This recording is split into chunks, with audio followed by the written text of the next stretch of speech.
Halo semua ya, kali ini kita akan membahas tentang tekanan. Disimak baik-baik ya teman-teman.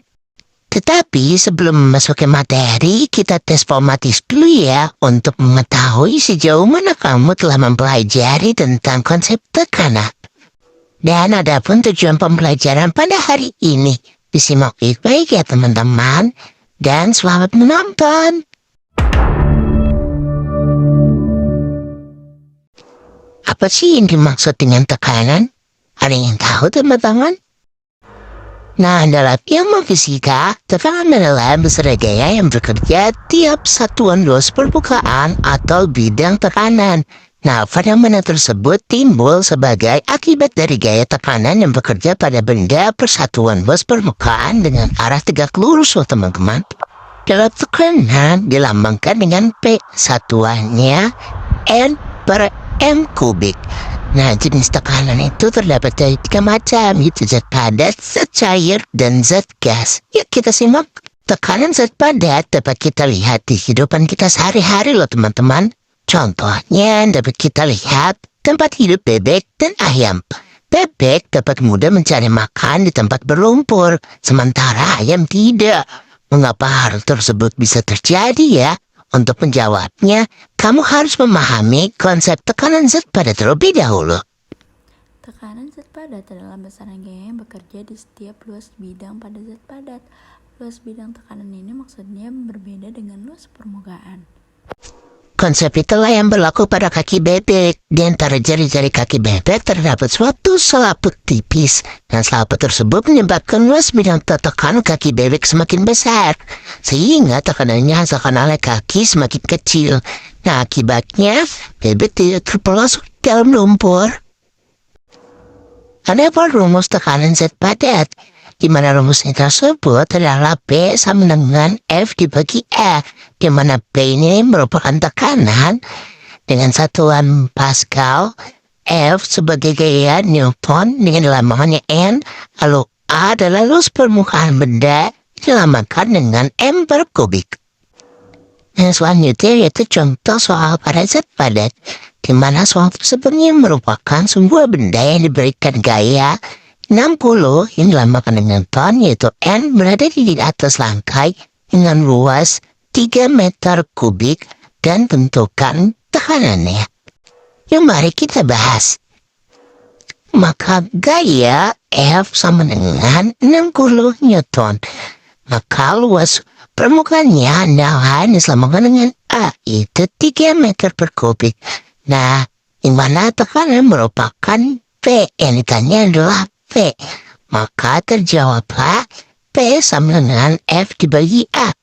Di mana P adalah tekanan sama dengan gaya, di mana adalah gaya 60 dibagi dengan luas permukaan yaitu 3. P sama dengan 60 dibagi 3 hasilnya adalah 21 M per kubik.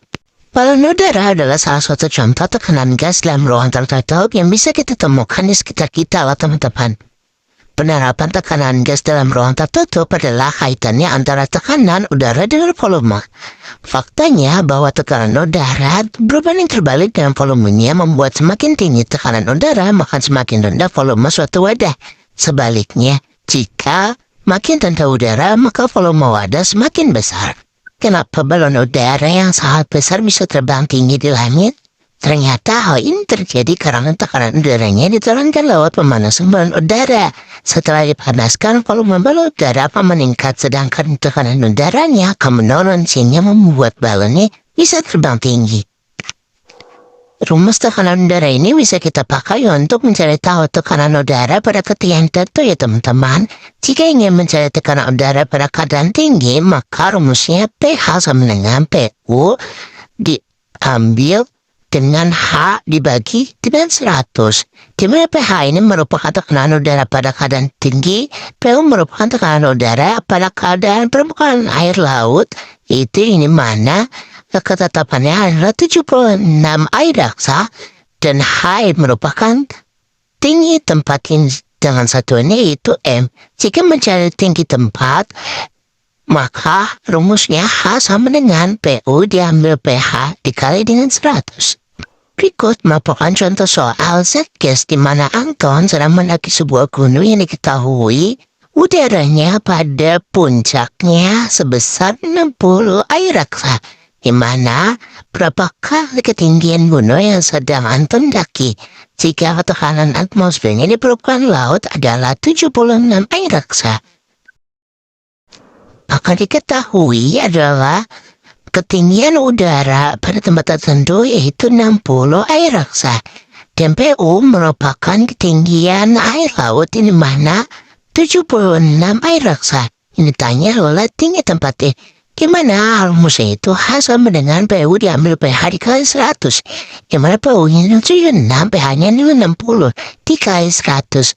Maka ketinggian tempat adalah 16 dikali 100. Maka untuk hasilnya yaitu dengan ketinggian 1600 meter. Nah, teman-teman bisa coba ya soal berikut ini.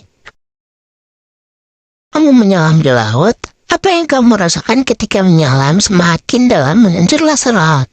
Dan sedalam apakah ketika kamu mampu menyelam di dalam laut?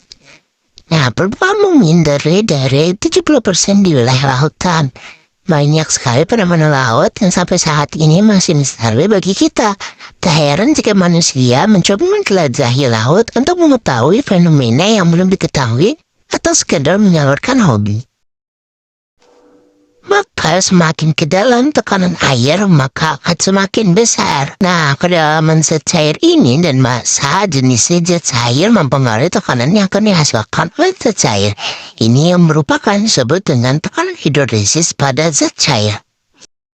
Pernahkah kamu melihat kapal selam? Yuk mari kita simak video berikut ini ya.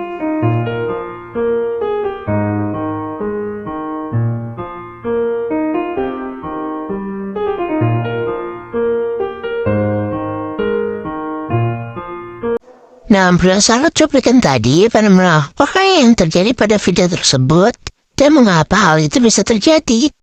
Mari dengarkan penjelasan berikut ini. Kapal selam dapat terapung, melayang, ataupun tenggelam di air laut. Pada prinsipnya, kapal selam dapat memiliki kemampuan tersebut karena berat kapal selam dapat diperbesar dengan cara memasukkan air ke dalam badan kapal dan dapat memperkecil dengan cara mengeluarkan air dari badan kapal. Ketika kapal selam akan tenggelam, air laut dimasukkan dalam penampung di dalam badan kapal, sehingga berat total dalam kapal selam menjadi lebih besar daripada gaya ke atas, sehingga kapal dapat tenggelam. Agar tidak terus tenggelam, pada kedalaman tertentu air dalam badan kapal dikeluarkan kembali dari penampungnya, sehingga berat total dari kapal selam sama dengan gaya ke atasnya. Hal ini menyebabkan kapal selam melayang di dalam air. Saat kapal selam akan mengapung, air dari penampungan badan kapal dikeluarkan, sehingga volume total dari kapal selam menjadi lebih kecil daripada gaya ke atas, sehingga kapal selam dapat terapung. Nah, itu adalah pembahasan bagaimana kinerja kapal selam bisa terapung, melayang, ataupun tenggelam. Itu adalah pemanfaatan dari hukum Archimedes. Berdasarkan video yang sudah ditayangkan mengenai konsep tekanan dan macam-macam tekanan. Semoga bermanfaat ya teman-teman.